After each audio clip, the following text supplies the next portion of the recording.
Alors, on va bander aujourd'hui Natacha qui a décidé de faire vraiment une action fantastique pour les enfants papillons, comme si elle était elle-même touchée par cette maladie terrible qu'est l'épidermolyse bulleuse. Il m'a fallu préparer 50 mètres de bandage pour l'envelopper de haut en bas. On va peut-être pas vous la montrer déshabillée tout à l'heure, mais elle ressemblera un petit peu à cette poupée que j'ai bandée. Elle va faire du cheval, on va lui bander les doigts un à un, en les séparant bien, afin que les blessures ne provoquent pas des nouvelles lésions. Alors il faut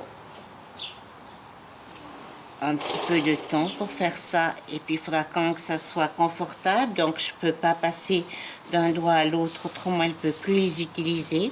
Je dois chaque fois refaire le tour par la main et puis protéger aussi, parce que j'ai pas bien fait ici, le bout du doigt. Comme on fait ça sur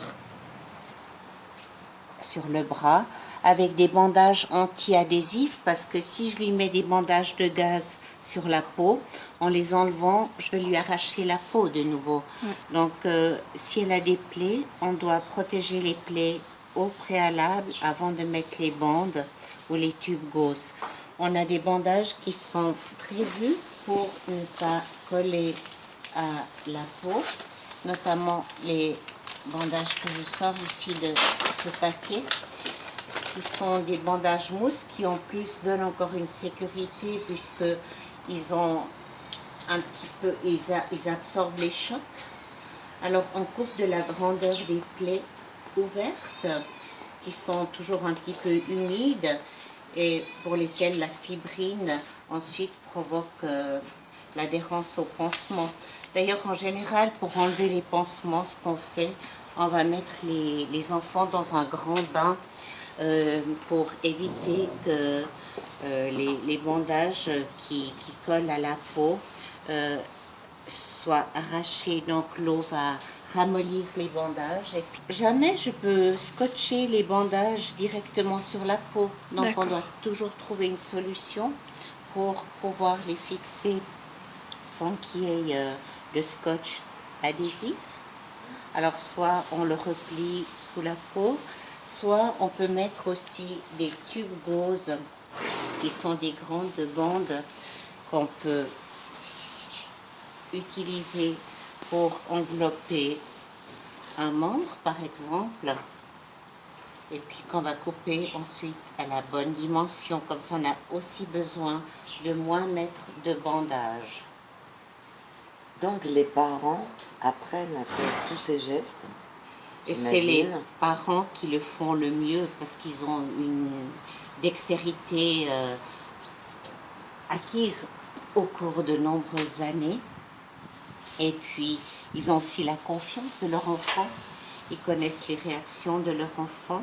Ils savent comment ils doivent s'y prendre. Et puis, c'est vraiment un team qui fonctionne dans l'intimité et la confiance. Justement, je demandais à Elisabeth combien de temps ça prenait à peu près. Alors, la maman et l'enfant passent en général 2 heures tous les jours pour faire ces bandages. Parce que il faut les faire du haut en bas. Il faut donc les 50 mètres de bandage pour envelopper tout le corps. Et puis, il faut recommencer chaque jour pour pas que les plaies se surinfectent et puis pour favoriser leur cicatrisation.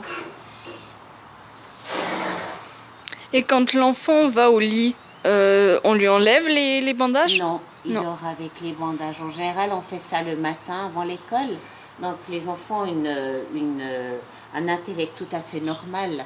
Ils vont donc à l'école et ils doivent commencer leur journée bien avant les autres puisque ça va prendre 2 heures de bandage avant de démarrer la journée.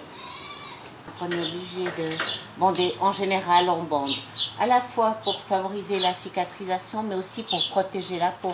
Comme ils n'ont pas de peau, c'est un petit peu leur peau de secours. D'accord. Qui leur permet d'être un petit peu plus tranquille par rapport à des chocs ou bien des traumatismes. Quand l'enfant grandit, c'est plus facile parce qu'il sait ce qu'il n'est pas bon de faire. Mais un petit qui commence à marcher à quatre pattes, on ne peut pas lui dire ne rentre pas, tu vas te faire mal au genou. Donc, ils ont des plaies qui augmentent à partir du moment où ils commencent à bouger. Donc, ça va assez bien les 6 premiers mois. Mais après, c'est de mal en pis parce que leurs plaies laissent des cicatrices. Donc, la peau est encore beaucoup plus fragilisée. Et sur ces plaies, ils vont plus avoir de poils, ils vont plus avoir de glandes, de la transpiration. Ils souffrent énormément de ne pas pouvoir évacuer l'excès de chaleur. En plus, bon, Natacha va monter sur son cheval, mais pour un enfant papillon, ça serait quand même un danger parce que le frottement sur la selle pourrait ouvrir les plaies sur la partie arrière, sur les cuisses, il ne pourrait pas bien serrer avec les genoux la selle pour rester dessus, parce que ça aussi, chaque pression, chaque frottement peut décoller la peau. La première chose qui frappe, c'est qu'on meurt de chaud. Sous les bandages. Ça, c'est comme si j'avais une polaire. Donc j'imagine que les enfants sont quand même, et comme tu disais que c'était compliqué pour eux d'évacuer, rien que ça doit être très très compliqué à gérer. Parce que les enfants ont souvent une perte de leurs cheveux, donc ils peuvent avoir aussi des plaies.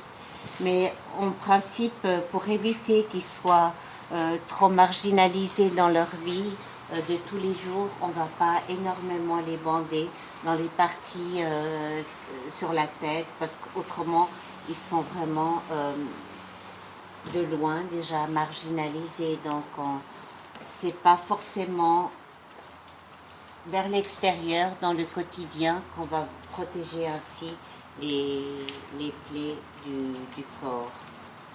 On va essayer de se mettre à cheval.